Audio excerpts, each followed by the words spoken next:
But here's an amusing poem, maybe you'll get a kick out of it. It's a poem I wrote for an Italian, Aldo Piramali, who used to read with us in Amsterdam some years ago and is no longer here. And this was a poem I addressed to him. Don't look now, but your hair is on fire. This poem is for Aldo Piramali, who wears Rembrandt's hat secretly in the bedroom. It contains the gold hidden on the road of seafarers without ships, stranded in the cold. This gold is for escaped aliens from asylums of Italy, trailing wires from perforated brains, leaking soup in the countryside. This poem is crying in the night for the sake of the mother. This poem is a rebound from outer space, a radio signal lost in the hospitals of Europe, a wet dream run through a 12th century computer, babbling miracles of marijuana. This is written to revenge tuberculosis and the bacilli murdered by Dutch Calvinists in the lowlands. This is a poem against evil dentists stealing authentic teeth. This is to say that Santa Claus was a Spanish spy who brought slavery to Holland. This poem is for Aldo Piramali's father, sleeping through snowstorms, for the Portuguese fascist who gives wrong directions in a crisis, for the profile of Kepler spinning in the void. This poem is for your breath, exploding the handbags of strangers. This poem is for Aldo Piramali as he runs across a burning tightrope to save himself from the mirror of his dreams.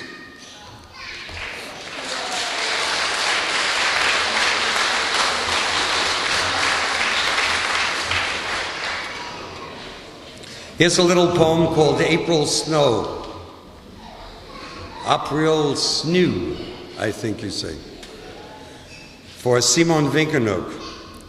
Written in wet snow, the history of a day consecrated to spring. Amber fire reduces geography to a straight line between Gabon and Kashmir. Bituminous hearts intuit diamond clarity. This finger bone from Peru, dangling from my neck, signifying dissidence, says that we too are ancestors, and for those who will come seeking banners of truth, the legions of star lovers already on the way. It is enough to say what there is to say, that the voice is speaking in silence, that the ear is mute, but hears the silence of wet snow falling, that the song of man rises from the fall of man, and that singing we rise to challenge the course of destiny.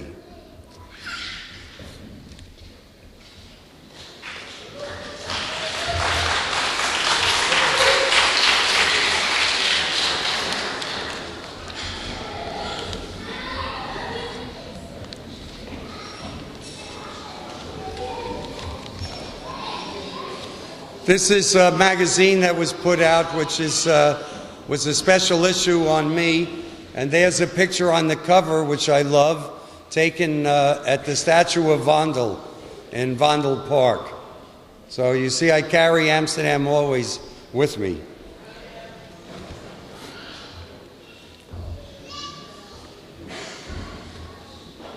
Funny, huh? Funny. Funny. Funny. Well,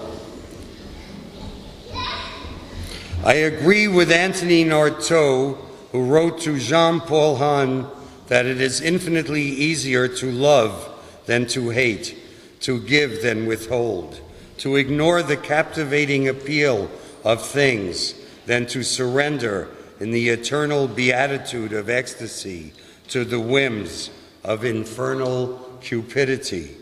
My ear is the mortar of originality, my pinky the pestle of infamy. The law of the hobby horse states that one who rocks will be rocked. So rockabye, my baby, sleep will not come tonight. If you don't write it down every day, then surely it will go away.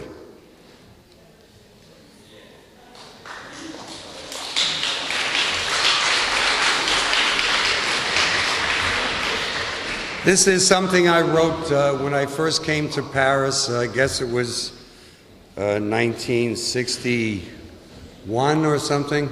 Anyway, I met Brian Geisen there, one of my dearest friends, and collaborated with William Burroughs. And he was showing me the technique of the Cutup, which Burroughs made famous. Brian was actually more the architect of it. He also, wrote with that technique, and I used it in certain poems. And one of the first cut-ups I ever did, probably the first one I wrote, I realized Brian was a great magician. And what I actually did, only because of him, was to write his epitaph after the first day we sat together and talked for some time. So this is for Brian Geisen, and it could serve. He's been dead for 10 years, but after he died, I looked at this piece again and I realized that was it, I wrote that the first day I met him. You have left. We lived on the edge of the sea's awareness, denizens of the ocean of air. You are no shape, no other. You are the clarity of death above the staleness of towns. Above the pinnacles, isolated as men crowd doorways, you ride the mystery of shape-changing. And this maybe is the grain, the chances, and the colors where even the blue patch fades like things of all weathers. But can such sorrowful holes shelter a grandeur?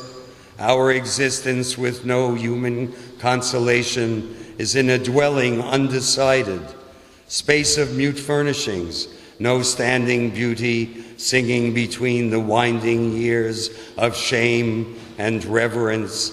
Time is in boxes, in drawers, while nothing, riding on a dial, calibrated with speed and silence and perfection, instantly rearranges itself, undisguised, between sunlight and mountain flurries.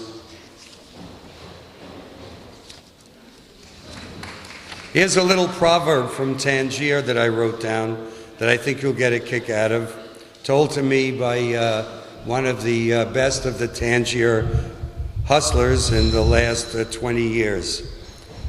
If you are my enemy, I kill you for money. If you are my friend, I kill you for nothing.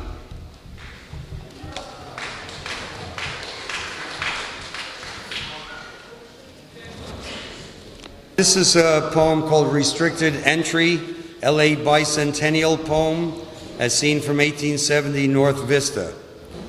Joan Crawford gave great head, they said.